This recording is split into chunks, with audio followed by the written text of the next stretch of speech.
दिल्ली में गर्मी ने एक बार फिर सारे रिकॉर्ड तोड़ दिए। राजधानी का अधिकतम तापमान 42 डिग्री सेल्सियस को पार कर रहा है। हीट इंडेक्स में भी लगातार बढ़ोतरी दर्ज हो रही है, जिससे लोगों को लू जैसी स्थिति का सामना करना पड़ा है।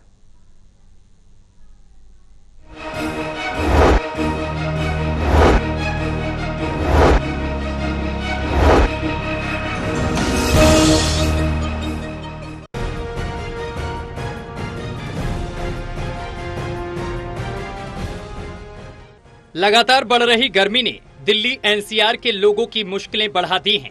आलम यह है कि राजधानी का तापमान सामान्य से 2.1 डिग्री सेल्सियस अधिक चल रहा है। वहीं कई इलाकों में तापमान 44 डिग्री को भी पार कर रहा है। आया नगर सबसे गर्म रहा, जहां पारा 44.1 डिग्री सेल्सियस दर्ज किया गया। मौसम विभाग के मुताबिक राजधानी में लू जैसी स्थिति बनी हुई है और लोगों को दोपहर के समय बाहर निकलने से बचने की सलाह दी गई है। देखिए, अगर हम दिल्ली एनसीआर की बात करें तो कल जो है मैक्सिमम टेम्परेचर्स जो थे वो 42 से 44 डिग्री सेंटीग्रेड के बीच में थे। अनुमान ये है कि आज के दिन जो है वो 43 से 45 डिग्री सेंटीग्रेड हो सकते हैं और कल भी यथास्थिति बनी रहने की संभावना है, जिसकी वजह से दिल्ली एनसीआर रीजन में आइसोलेटेड प्लेसेस पर हीट वेव कंडीशन हो सकती है और इसके लिए येलो अलर्ट भी दिल्ली एनसीआर रीजन के लिए जारी किया गया है अगले 2 दिनों के लिए। देखिए, जो तापमान है वो 45 डिग्री क्रॉस कर सकता है 2 दिनों के लिए। उसके बाद में मार्जिनल रिडक्शन हो सकता है, इसमें थोड़ा सा कमी हो सकती है, 44 डिग्री सेंटीग्रेड 44 तक आ सकता है। हालांकि अगले 4 दिनों तक जो है तापमान इसी रेंज में रहने की संभावना है। दिल्ली और आसपास के इलाकों में गर्म हवाएं चल रही हैं।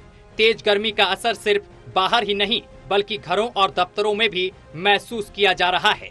मौसम विभाग के मुताबिक आने वाले 2 से 3 दिनों तक मौसम में ज्यादा बदलाव की संभावना नहीं है। तापमान अभी भी 42 से ऊपर ही रहने की संभावना है। मौसम विभाग ने मौजूदा हालात को देखते हुए ऑरेंज अलर्ट भी जारी कर दिया है।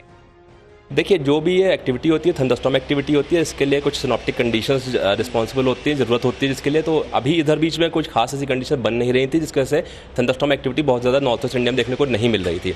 हालांकि डे 5 से यानी कि 13 तारीख के आसपास 12-13 तारीख को हमारा अनुमान ये है कि एक वेस्टर्न डिस्टर्बेंस का इंपैक्ट भी हो सकता है नॉर्थ वेस्ट इंडिया पर।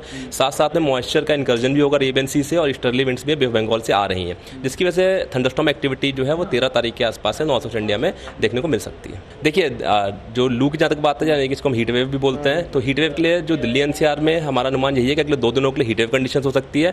उसके बाद के 2 दिनों यानी 9-10 तारीख को हीट वेव, 11-12 तारीख को हीट वेव जैसी कंडीशंस में थोड़ी शायद कमी हो जाए, मार्जिनली हीट वेव ना भी आए, लेकिन टेम्परेचर्स जो है वो ज़्यादा रह सकते हैं दिल्ली एनसीआर की बात करें तो जी। तो उसमें फिर यही है कि अगले 4 दिनों तक जो है अधिक तापमान रहेंगे।